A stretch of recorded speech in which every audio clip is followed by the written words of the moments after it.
You know that feeling, right? That knot in your stomach before a big presentation, or that jolt of adrenaline when a car just swerves in front of you? We've all felt anxiety, but it's gotta be one of the most misunderstood feelings we have. So let's just dive right in and untangle what anxiety really is, where it comes from, and when it crosses that critical line. Okay, this is the big question we have to tackle first, because, they can feel really similar.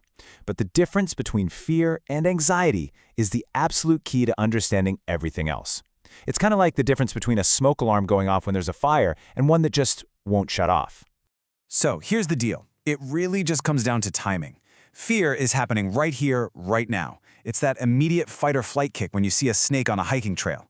Anxiety, though, that's all about the future. It's the tension you feel when you're just thinking about the possibility of seeing a snake on your hike tomorrow. See? One's a reaction, the other is anticipation. Look, we all feel anxious. It's a totally normal and honestly a helpful part of being human. It keeps us on our toes. But there's a tipping point, a line where that normal feeling becomes something more, something that starts to take over. So where is that line exactly? It all boils down to one word: impact. It's not just about feeling worried, it's about when that worry starts getting in the way of your life. The clinical definition says the line is crossed when it causes significant distress or impairment. In plain English, that means it's making it hard to work, to hang out with friends, or just to get through your day. Now, it's really important to know that anxiety disorder isn't just one thing. It's more like a whole family of conditions, and each one looks a little different. It's definitely not a monolith. So let's break down a few of the main types. The official list of disorders is pretty long, so to make this a little clearer, we can kind of group them into three main families. First, anxiety that's tied to really specific things. Second, anxiety that shows up in these sudden, intense waves. And third, anxiety that's more of a constant, nagging background hum. Let's start with those specific triggers. So first up, we have the family of specific phobias. This is when there's this intense, overwhelming fear of a very particular thing or situation. It could be a fear of animals, like spiders or snakes. It can also be a fear of something in the natural environment. We're talking things like heights, big storms, or even water. The key thing with a phobia is that the fear is just way, way out of proportion to the actual danger. And finally, it can be tied to a specific situation, like being in an enclosed space, an elevator, or flying on a plane. In every one of these cases, the person either goes to great lengths to avoid the thing they're afraid of, or they face it with just absolute terror. Okay, so moving away from specific triggers, our second family of disorders is all about an explosion of fear that feels like it comes out of nowhere. This is panic disorder. We're talking about unexpected panic attacks, a sudden, crushing wave of terror that peaks within minutes. It comes with terrifying physical symptoms too, like a pounding heart, feeling like you can't breathe, and an awful sense that you're losing control or even dying. And our last family here isn't about one specific thing or a sudden attack. This is that chronic, free-floating anxiety, the kind that just latches onto all sorts of different parts of your life. This is where you find conditions like generalized anxiety disorder, where the worry feels constant and impossible to control, and also social anxiety disorder.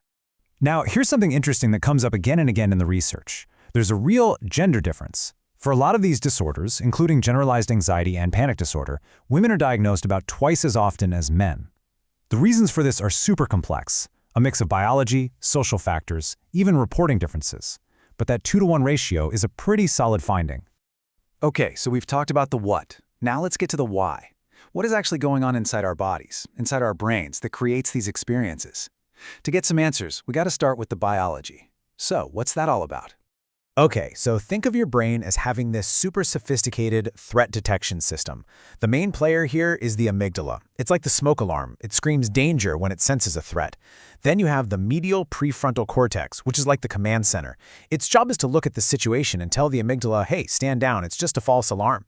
In anxiety disorders, that whole system can get a little out of whack. And you can actually see this in action. It's pretty incredible. In this study, researchers showed people with social anxiety disorder stories about little social mistakes. And just look at the fMRI data.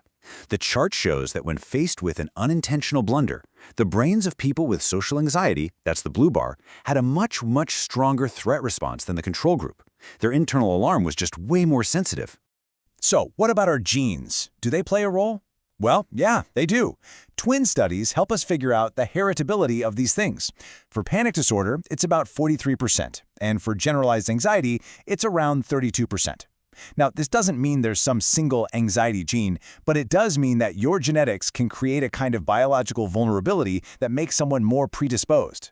But, and this is a really big but, biology is not the whole story, not even close. Our brains are shaped by our lives, which means we absolutely have to look at the psychological side of things too. So a huge piece of this puzzle is just learning. According to Rachman's theory, we can basically learn our fears in three main ways. First, you can have a direct experience, right? You get bitten by a dog. Second, you can learn by watching someone else. You see your parent freak out every time they see a spider. Or third, you can just be told something is dangerous over and over again. Our environment literally teaches us what to be afraid of. And then there's what's going on in our own heads. Cognitive theories are all about our thought patterns. It can be about these core beliefs we have, like feeling I can't handle this, or having a habit of catastrophizing, where your brain just automatically jumps to the absolute worst-case scenario. It's not just the thing that happens, it's how we interpret it that fuels the anxiety. So we have biology, we have learning from our environment, and we have our own thought patterns. None of these things exists in a bubble. The clearest picture of anxiety really only comes into focus when we see how all these pieces fit together. And this is what's called the biopsychosocial model. It shows how it all interacts. So imagine someone starts with a biological vulnerability. Their threat system is just a little more sensitive. Then something happens in their environment, like a really bad experience with public speaking. And finally, their own cognitive habits, like always imagining the worst outcome for future talks, can keep that anxiety going and even make it stronger. It's a whole interconnected system. So if you take one thing away, let it be this. Anxiety isn't just a chemical imbalance, and it's not just all in your head.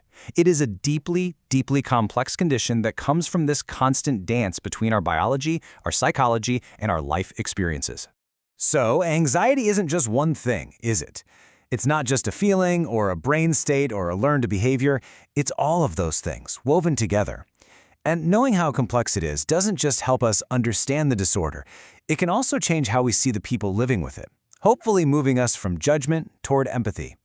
Which leaves us with one final thought. Knowing all this, how does it change the way we see it?